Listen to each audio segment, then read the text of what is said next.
d'aujourd'hui, je vais l'expliquer. C'est le doute. Donc, au fait, il y a le nom du cours, je l'ai intitulé « Tous les chemins mènent à la Emouna ». Ensuite, il y a une introduction. Alors, je vous passe. Vous faites passer.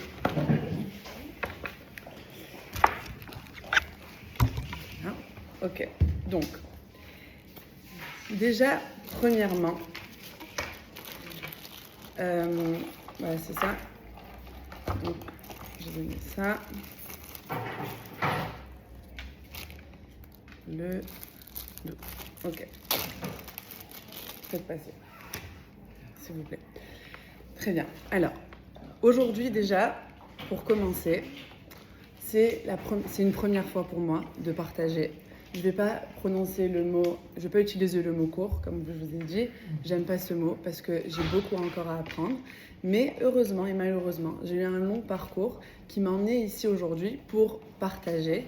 Et l'étude m'a beaucoup aidée. Et c'est pour ça que je suis là. Esther, je te fais passer. Merci. Alors en fait, on va les trouver après, mais c'est un peu ça le concept. Déjà, avant de commencer, j'aimerais faire une introduction sur pourquoi je suis là. Deuxième introduction de ce qu'on va faire. Et tout le monde parle d'Esther. Tout le monde connaît Esther. Tout le monde sait qu'Esther... Qu'est-ce que tu as? Pourquoi tu deviens rouge? Tout le monde sait qu'Esther, elle est gentille, elle est sweet, elle est souriante, elle aide, elle est toujours là pour tout le monde. Elle est très créatrice, de beaucoup d'idées. Mais je la connais depuis pas très longtemps en vrai. Mais il y a quelque chose ce qui a fait de moi la personne que je suis aujourd'hui sous l'influence d'Esther, c'est son chesed. Parce que le chesed, il y a beaucoup d'aspects sur le chesed. Tu peux passer ta carte et faire une tzedaka. Tu peux aider quelqu'un en lui envoyant un repas quand elle accouche. C'est du chesed. Mais elle a un aspect du chesed qu'elle m'a fait découvrir, c'est qu'elle donne, elle fait exister une personne. Elle donne de l'espace à une personne pour exister. C'est la vérité, Esther. Non, je te dis ce que je perçois chez toi.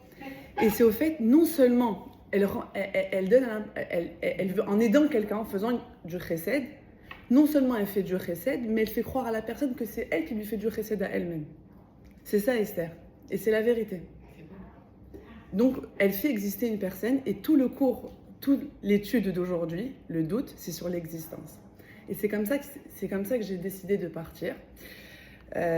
Donc déjà, voilà, ça c'est une introduction pour la Midrasha. Et aujourd'hui, ce matin, j'ai réalisé à quel point ça m'avait manqué. Je savais que ça m'avait manqué, mais c'est une nouvelle journée, la routine qui reprend, les enfants qui ont officiellement commencé l'école. Et on a commencé avec la Midrasha. Vraiment, je me sens exister pour une fois. Est-ce que tu as vu la dédication? Oui, alors, aussi, par contre, j'ai pas de Télim j'ai pas de Télim.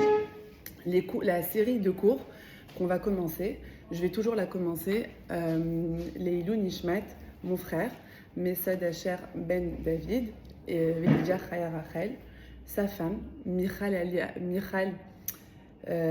Fivi Bat Simon, Bat Simi, et Leilou Nishmat Atsadeket, Alexandra Esther Bat Patricia Luna.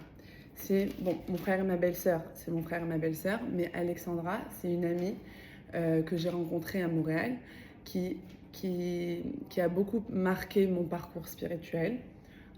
Hormis sa beauté extérieure, intérieure, je me souviens d'elle de cette façon, mais ce qui m'a le plus marqué, c'est la personne qu'elle a faite de moi pendant sa maladie et malheureusement une fois qu'elle a quitté ce monde. Et en vrai, c'est ce qu'on tire d'une épreuve, c'est la personne qu'on devient, pas l'épreuve en soi. Parce que on oublie tous, on oublie toujours ce qui s'est passé, parce qu'on est distrait par... c'est bien qu'on oublie, mais on est distrait par les belles choses de la vie, par le mariage, par les enfants, par le succès, des fois l'échec.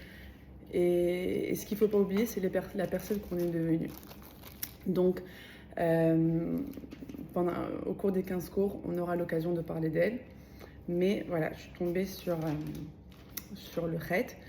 למנצח על הגיטים, מזמור לדוד, אדוני אדוננו, מה אדיר שמך בכל הארץ אשר תנא, הודיך על השמיים, מפי עוללים ויונקים ייסדת עוז למען צורריך, להשבית אויב ומתנקם, כי אראה שמך, מעשה אצבעותיך, ירח וכוכבים, אשר כוננת, מה אנוש כי תזכרנו, ובן אדם כי תפקדנו, ותחזרהו מעט מאלוהים, וכבוד והדר תעטרהו, תמשילהו במעשה ידיך, כל שתה תחת רגליו, צונא ואלפים, כולם וגם בהמות שדי, ציפור שמיים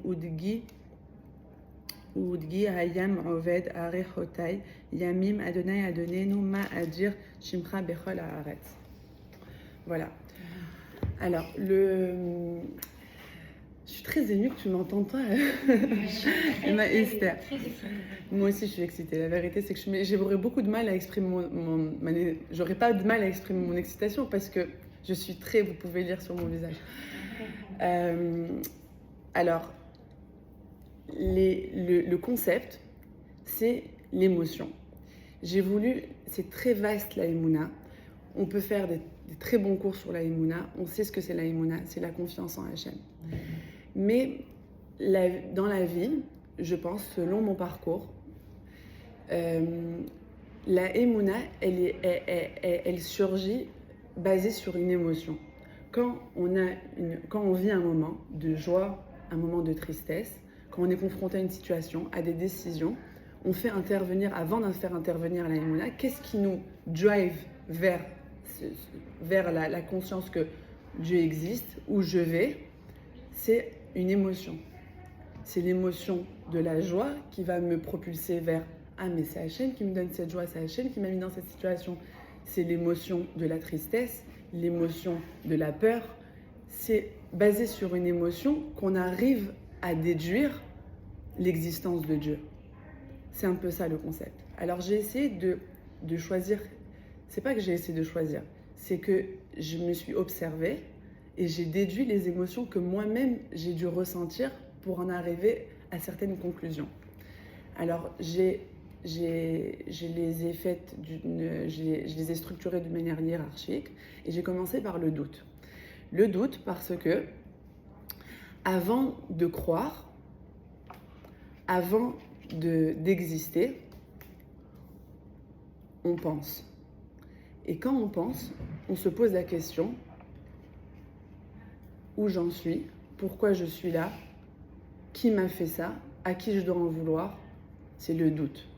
Il n'y a pas plus destructif que le doute, il n'y a pas plus constructif que le doute.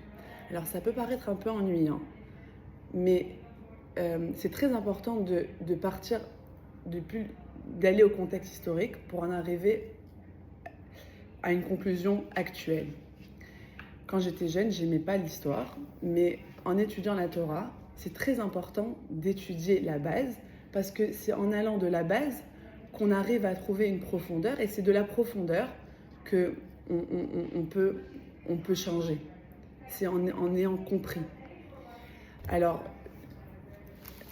je me suis basée sur le cours de Rav Yosef Chaim Sitruk. C'est un de mes fans parce qu'il a un très bon français et j'arrive à comprendre ses discours poétiques. Franchement, il est très profond dans son discours. Et il y raconte que Mitzrayim, c'est notre histoire. En tant que juifs, on grandit, même les gens qui ne sont pas religieux, même les gens qui n'ont pas grandi dans un contexte juif, on sait que le peuple juif, il vient d'une histoire d'Égypte. L'Égypte, c'est une nation qui a voulu détruire l'identité juive, comme jusqu'à aujourd'hui, où on cherche à nous détruire. Mitzrayim, c'est vraiment l'expérience centrale de la vie juive. Tout notre judaïsme, il est basé sur Mitzrayim. Tu fais Shabbat, Zecher L'Tziat Mitzrayim. Un homme, il met ses téfilines, il dit Betheli et Mitzrayim. Tu veux réciter ton schéma, tu fais Asherot Tchetrem, Eret, Misraim. Tout ce que tu fais, tu rentres Mitraim. Quand on veut faire des brachot pour une personne, pour un veuf ou un orphelin ou une personne pauvre, on dit à Hachem, la Torah elle répète, moi Dieu qui vous a fait sortir d'Égypte. 50 fois dans l'histoire, dans tous les domaines de la vie, sociale, culturelle, affective, intellectuelle, on parle de cette sortie d'Égypte. Pourquoi on ne serait pas capable de s'en souvenir? Soit dit en passant, ça serait bien de s'en souvenir. Parce que ceux qui se souviennent, ils grandissent. Les nations aujourd'hui qui veulent nous détruire, ils ont eu la mémoire courte. Parce qu'ils ne se souviennent pas de nos succès. Parce que si tu te souvenais que ce peuple, à chaque fois que tu as voulu le détruire, il est toujours là, si tu te serais souvenu de ça, bah, tu ne serais pas aujourd'hui encore essayé là à nous détruire. Donc, techniquement, ils ne s'en souviennent pas. Les nations qui oublient, eh ben, ils revivent leur passé. C'est un peu ça qui arrive maintenant.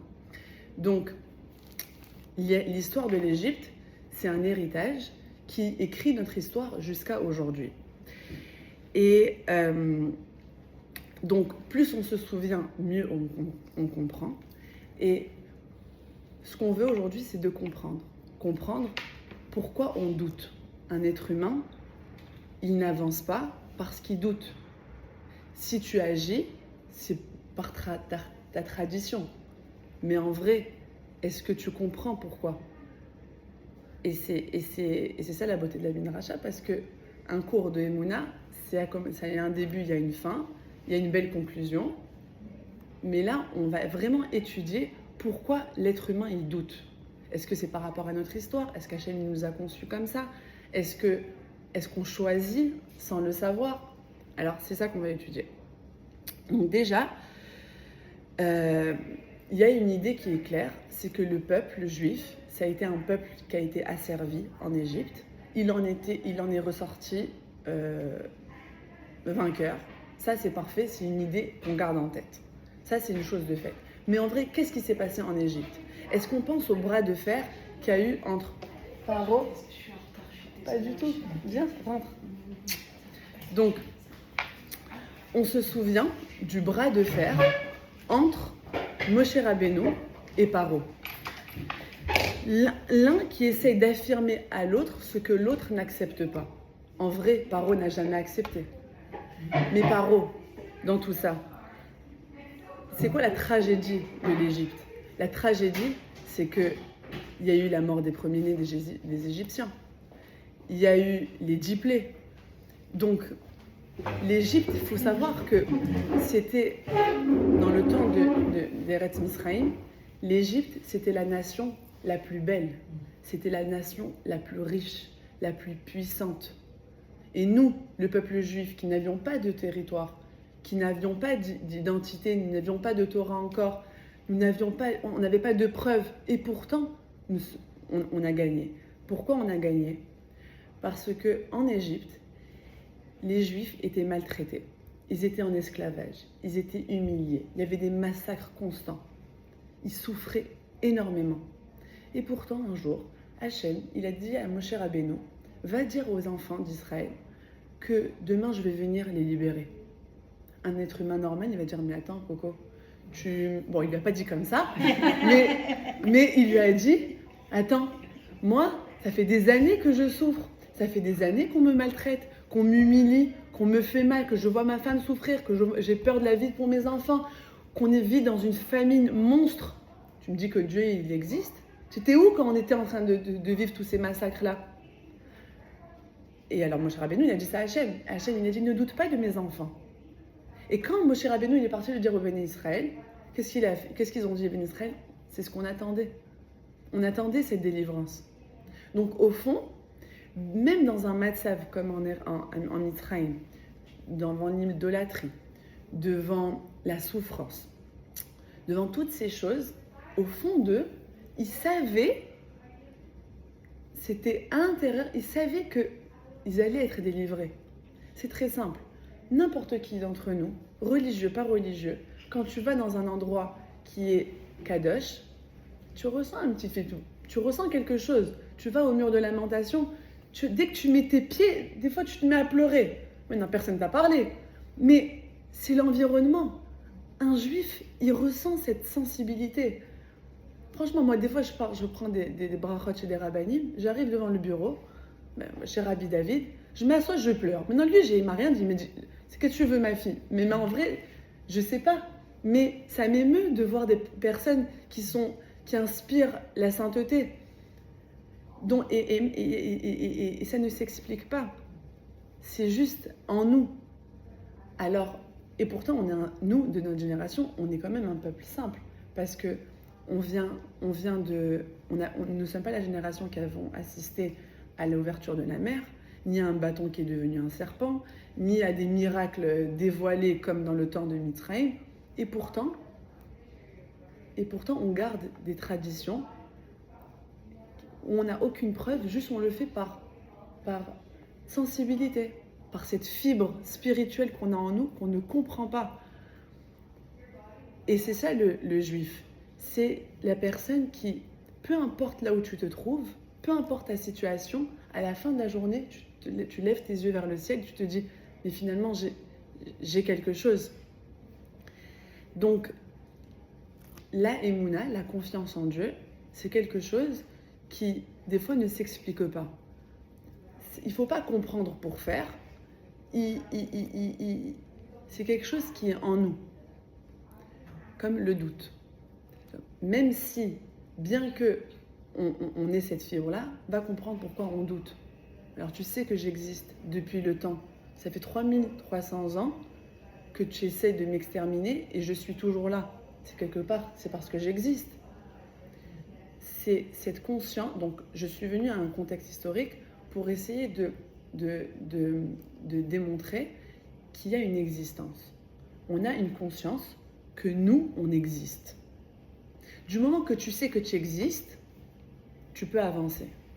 C'est très simple. Les personnes qui sont déprimées, c'est parce qu'ils pensent qu'ils sont effacés. Ils pensent que personne les aime, ils pensent que tout le monde les oublie, personne ne m'a appelé, je suis seule, la solitude. C'est un manque d'existence qui te pousse à la dépression.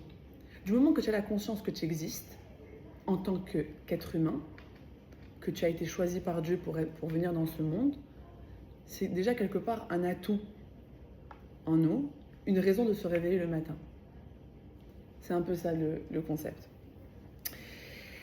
Maintenant, on parle de foi. Il n'y a rien de plus fragile que la foi, mais en même temps, il n'y a rien de plus fort que la foi. Ça part très vite, mais dès que tu as acquis la foi, tu peux escalader beaucoup de choses. Et c'est très simple. Quand on est confronté à une situation, c'est parce que quand Hachem il nous envoie quelque chose, c'est pour lui démontrer si on est capable de le surmonter ou pas. Alors, à force de la surmonter, on ne sera plus confronté à ce challenge.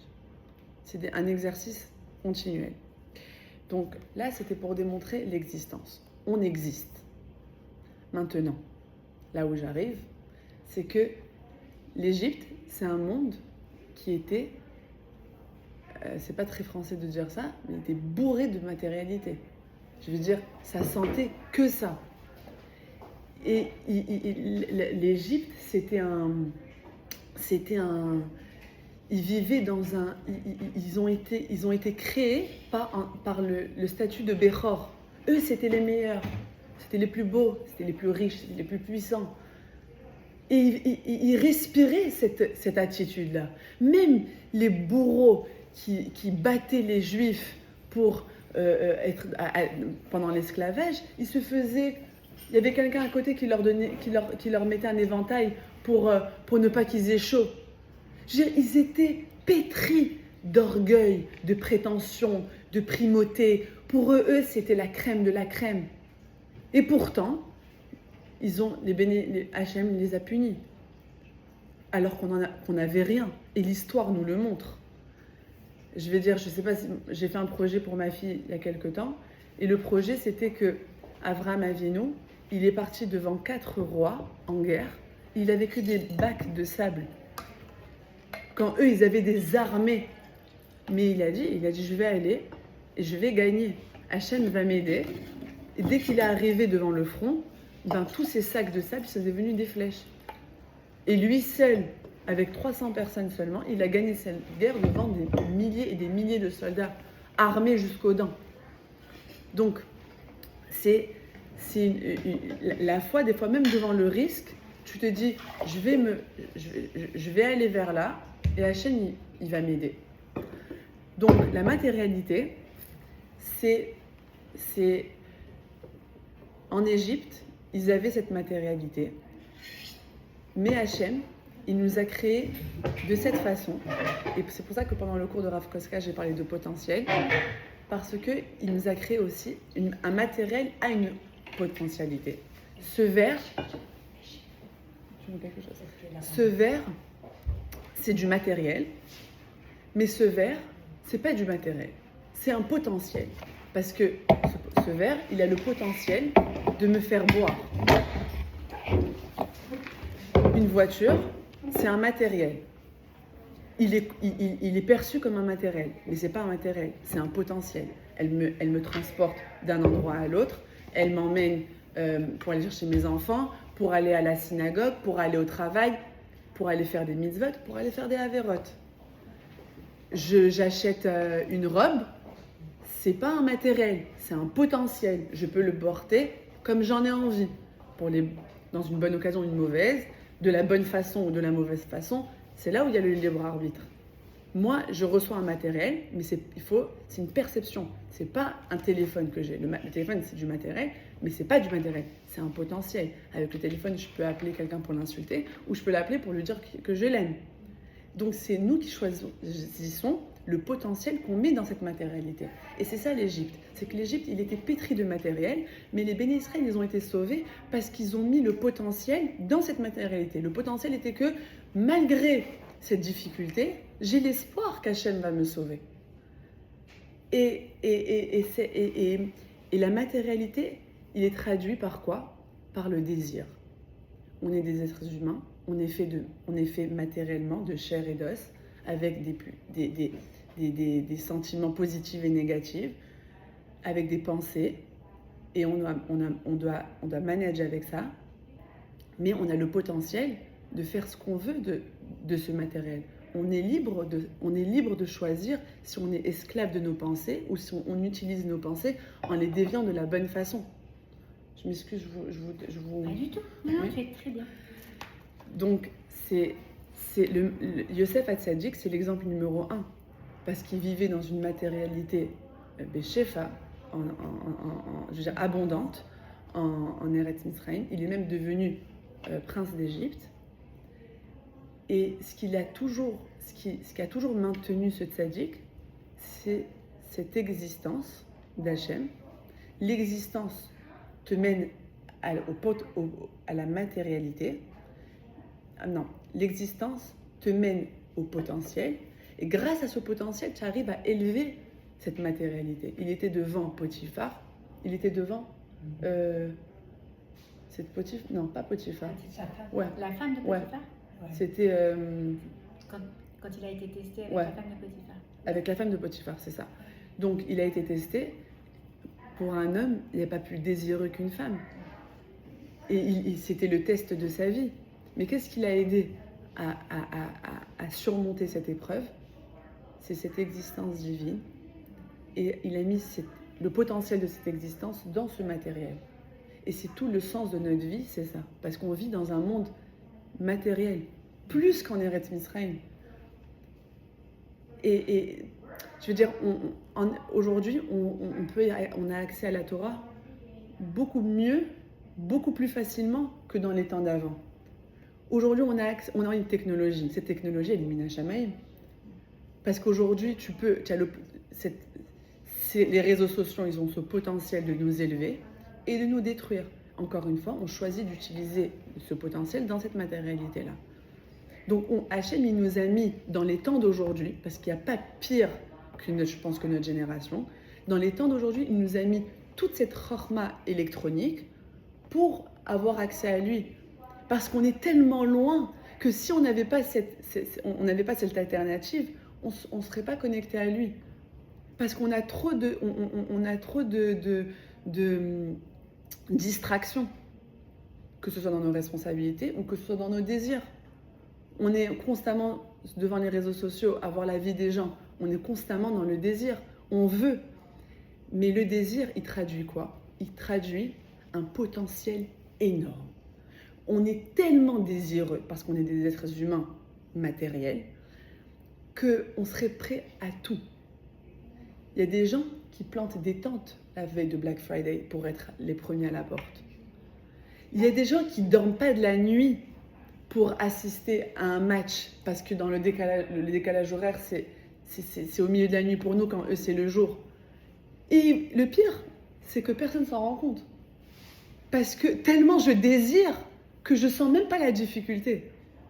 Quelqu'un qui a un besoin que Dieu préserve, enfin, le besoin d'un vice, que ce soit de la drogue ou le besoin d'une femme, il serait prêt à n'importe quoi au milieu de la nuit, à parcourir, à rouler, à s'arrêter, prendre l'essence. J'ai pas d'argent, il va repartir chercher sa carte. Tellement le désir est fort. Il y a des gens qui, pour assister à un match de foot, ils dépensent des 20 000 et des 30 000 euros pour leur place. Et dans tout ça, ils te disent, ça va, c'est rien, moi j'ai vu le match. C'est parce que c'est le désir, il te fait sortir le maximum de ton potentiel. Mais encore une fois, ce potentiel, il est mal guidé. Parce que ça peut être, voilà, dans des choses, dans le vice, dans des mauvaises choses. Alors pourquoi je parle de ce désir matériel? C'est pour faire ressortir en nous la capacité de notre potentiel. Notre potentiel, il est à un plus haut niveau. C'est-à-dire le même désir, si tu passes ta nuit en boîte de nuit et que tu n'es pas fatigué, c'est que tu as le même potentiel de passer ta nuit à étudier la Torah sans être fatigué. C'est juste sans le savoir, instinctivement, on a orienté notre potentiel dans la mauvaise chose. Pas parce qu'on est mauvais, juste parce qu'on est attiré par ça, parce que notre environnement, c'est ce qui transpire. La matérialité, c'est ça, encore une fois, c'est le potentiel. Maintenant, où je viens, c'est l'existence et c'est ça. L'existence, le signe d'existence, je l'ai prouvé dans l'histoire jusqu'à aujourd'hui, et la pratique. Moi, je ne suis pas à Breslev, mais j'aime la Torah de Rabbi Nachman parce qu'il n'y a pas de rigueur, c'est beaucoup d'amour. Tout le monde, il défend, la Torah défend beaucoup les personnes qui ont fait tchouva, parce que les personnes qui ont fait tchouva, ils ont touché au plus grand désir négatif, et ils ont fait le choix d'aller dans le plus haut désir positif. Ça paraît peut-être injuste, mais aux yeux d'Hachem, une personne qui a grandi dans ce contexte versus une personne qui a choisi ce contexte, elle gagne. Chacun selon ses mérites, mais elle gagne. Parce qu'elle a utilisé, son effort a été de tirer avec beaucoup plus de force son potentiel de l'autre côté que là où il est. Donc, la pratique, je ne veux pas donner de mauvaises interprétations, je ne veux pas encourager quoi que ce soit, c'est juste que la pratique, c'est pas différent de l'existence. Et c'est là où j'en viens. La profondeur, elle se situe ici. L'existence et la pratique ne sont pas différents. Ne dis pas « j'existe, je sais que Dieu existe, j'ai pas besoin de pratiquer ». Ou sinon « je pratique parce que j'ai grandi dans ça, mais finalement je sais même pas pourquoi j'existe ». Le pont entre les deux, c'est le doute. C'est ça le doute. C'est de se dire que quand tu es dans ce bridge-là, tu te dis « et si ?» J'entreprends un projet et je me dis « et si ça ne marche pas ? Et si on n'aime pas ? Je rentre dans un date et si il ne m'aime pas ? Je devrais lui cacher que je suis malade de ça parce que peut-être qu'il ne voudra pas de moi. Et si, en vrai, c'est un contrôle. Tu veux donner les meilleures chances d'aboutir à tes fins parce que tu n'as pas confiance, non seulement en Dieu, mais tu n'as pas confiance en toi. Et le doute, c'est le « et si ». Le « et si », c'est là où la foi, elle intervient. Et la foi, c'est quelque chose de... C'est un sentiment qui est très vaste, parce que tu peux à la fois le croire, dans les pires moments, les personnes les plus spirituels, dans des moments de noirceur, tu fais pas appel à la foi parce que tu vois que noir. Même une personne qui est très spirituelle, des grands gaonim qui ont perdu, que Dieu préserve leurs enfants dans des conditions atroces, ils ont conscience de l'existence d'Hachem. Ils ont conscience qu'il faut mettre leur potentiel dans la positivité. Et pourtant, il va quand même verser des larmes le jour de l'enterrement de son fils. Je veux dire, et je ne croirais pas une seule personne, je suis sûre qu'il y a des tzaddikim ici autour de nous, dans cette table, mais la majeure partie des personnes, entre autres moi-même, il m'est déjà arrivé de me poser la question, et pendant que je fais l'amida, et si je parle à un mur? Genre, en vrai, tu suis une machine. Tu suis une machine de guerre. Je suis dans une situation, je suis en mode survie. Mais une fois que tu te calmes, tu te dis, mais est-ce que c'est vrai tout ça? Est-ce que c'est ça qui va m'aider? Tachlès, maintenant je dois me sortir de ma situation. Est-ce que c'est lui qui va m'aider? C'est le doute. Et pour ne pas avoir de doute, c'est l'étude. Maintenant, on a compris qu'on existe. Ça, c'est validé. On sait qu'on existe depuis les temps de Mitra, depuis 3300 ans, on existe. Maintenant, pour faire vivre cette existence au quotidien, il y a le souvenir de se dire que Avraham Avinu, quand Hachem il lui a dit va sacrifier ton fils, tu penses qu'il a douté une seconde de l'existence de Dieu? Il n'a pas fait. Maintenant, ne me dites pas, on n'est pas Avraham Avinu. Il est né lui aussi avec 2 jambes et 2 bras.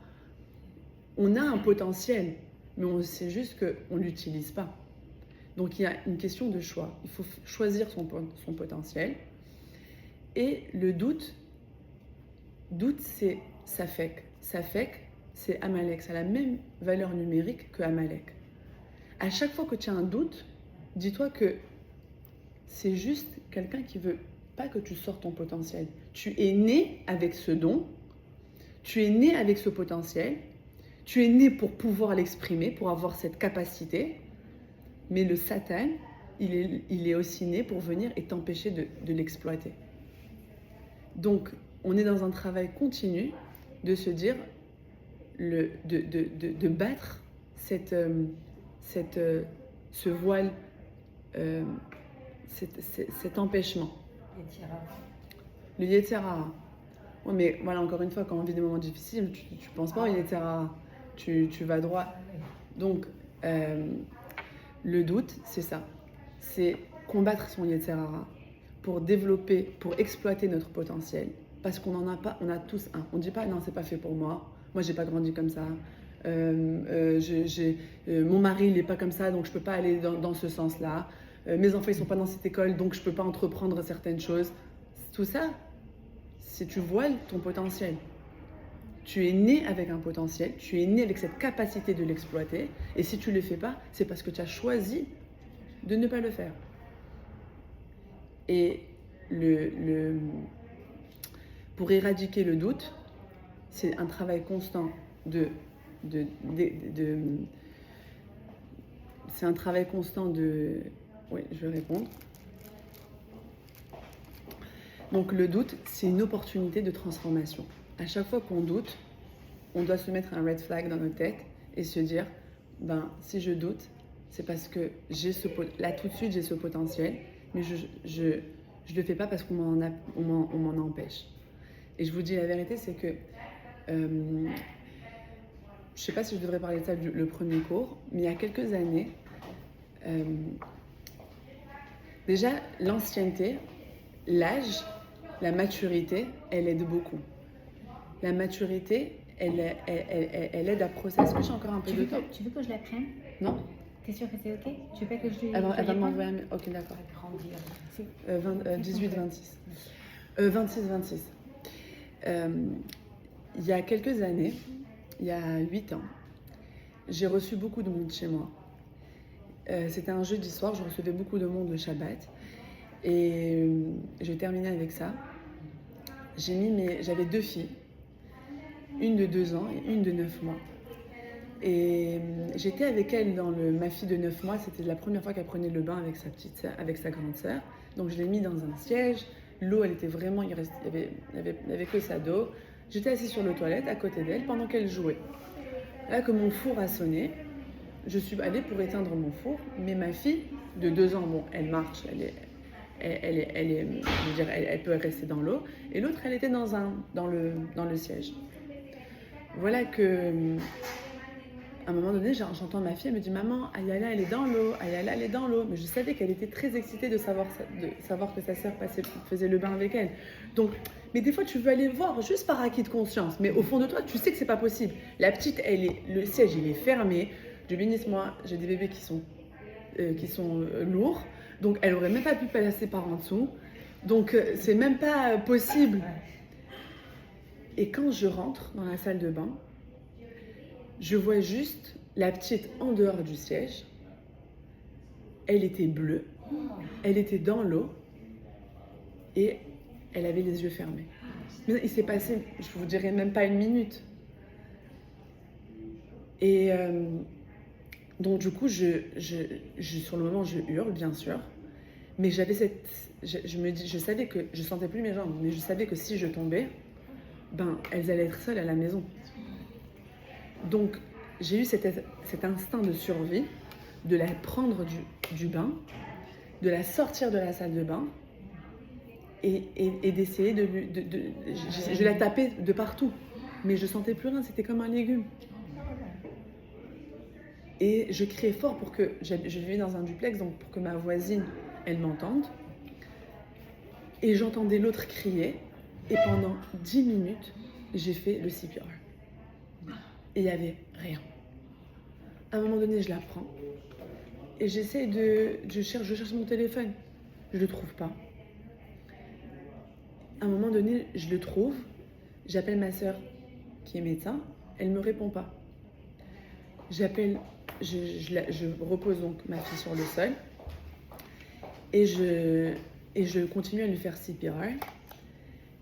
Et ensuite, j'arrête parce que je voyais que ça ne marchait pas. Et là, je me suis mis à pleurer, à rien faire. Et j'ai dit à Hachem, je ne suis pas médecin. Je suis seule. Mon mari n'est pas là. Je lui avais demandé de m'acheter quelque chose. Si tu ne m'aides pas, elle ne vivra pas et je ne survivrai jamais encore à une perte. Et j'avais que mes parents devant mes yeux. Je me disais que je ne pourrais pas avoir ce train de vie. C'est soit tu me sauves, soit je m'en sortirai pas. Et au fond de moi, j'avais aucun doute qu'il allait me sauver parce que je connaissais ma capacité. Ma capacité était de ne pas vivre une perte pareille. Donc au fond, je savais que ça allait s'arranger. Mais de quelle façon? Et à quel prix? Et à un moment donné, j'ai appelé mon mari et je lui ai dit en pleurant, elle n'est plus là. Et lui, il comprend, il me dit, mais de quoi tu parles? Et moi, j'ai appelé le 911, mais il me demande mon adresse, il me demande ce qui s'est passé. Mais j'ai besoin que tu me dises quoi faire maintenant. Donc, je leur ai raccroché. Et mon mari, je lui ai dit, Ayala est morte.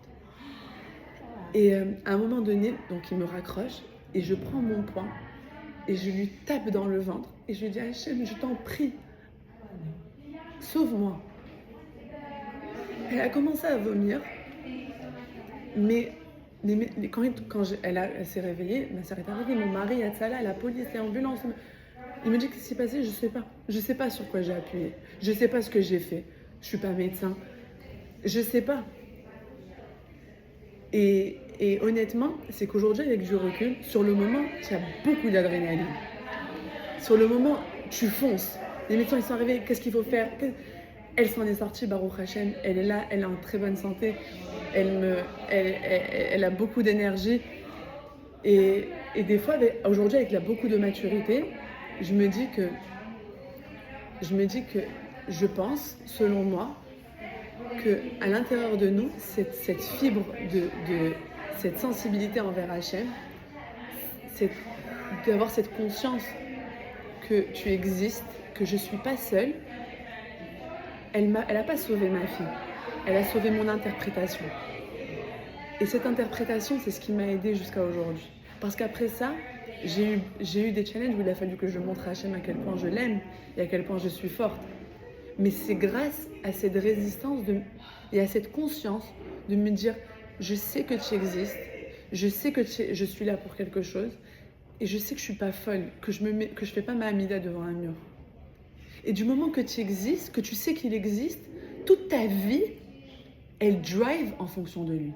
Et c'est pas juste de le voir partout. Devant une place de parking, tu as besoin, s'il te plaît Hachem, donne-moi cette place de parking, ou tu es bloqué dans l'ascenseur, ou tu as besoin de passer un paiement, ou tu as besoin... C'est pas que dans ces moments. C'est vraiment devant mon Yetzirah. Devant la plage, quand j'ai vraiment envie de mettre mon maillot. Je suis quelqu'un qui, au Hachem, a grandi dans un environnement très traditionnaliste, avec beaucoup d'amour, mais sans obligation. J'ai toujours porté le maillot, j'ai toujours porté mon pantalon, autour de beaucoup d'amour et de valeur, mais j'avais jamais eu cette contrainte. Et je vis pas ma Torah avec contrainte, je vis ma Torah avec amour d'existence. Je sais que tu existes, et parce que tu existes, je te sers sans contrainte. Et le fait d'avoir un mari qui n'est pas dans le même sens que moi, ou d'avoir un enfant qui me met les bâtons dans les roues, ou de me mettre dans un environnement, voisinage, qui n'est pas dans le même état d'esprit que moi, ça augmente mon challenge, mais ça ne l'annule pas. Donc, l'existence, elle éradique le doute, et c'est ça qui nous aide à continuer, à tourner la page. Et c'est une mise à jour. Et au fait, la mise à jour, elle se fait de quelle façon? En ayant une mémoire sélective. Comment j'étais avant, je ne peux pas me dire, mais j'étais comme ça avant. Ça n'a pas de sens de comment je suis aujourd'hui. Tu as choisi de te souvenir de comment tu étais avant. Et la mémoire sélective des bonnes choses, de là où tu viens. Quand par exemple il y a quelqu'un qui t'a blessé et que tu ne veux plus lui parler, à chaque fois que tu as cette personne en tête, tu penses qu'à aux mauvaises choses qu'elle t'a faites. À une dispute avec ton mari, tu penses aux choses blessantes qu'il t'a dit. Mais c'est là où il faut faire intervenir la mémoire sélective et de te dire, mais j'ai quand même eu des bons moments avec lui. Mais on a eu ça. Et avec cette personne, elle m'a aidé à traverser cette chose. Elle m'a aidé pendant mon accouchement. La mémoire sélective, on choisit de l'avoir et c'est un état d'esprit qui nous aide à avancer, à éradiquer le doute et éventuellement à s'améliorer. Donc la semaine prochaine, c'est la gratitude. La gratitude, c'est je ne connais pas les bienfaits de ma vie. C'est comme ça que je l'ai intitulé. Et une fois qu'on a passé à travers le doute, on va être capable de voir ce qui est bien et ce qui est mauvais. Voilà. Super.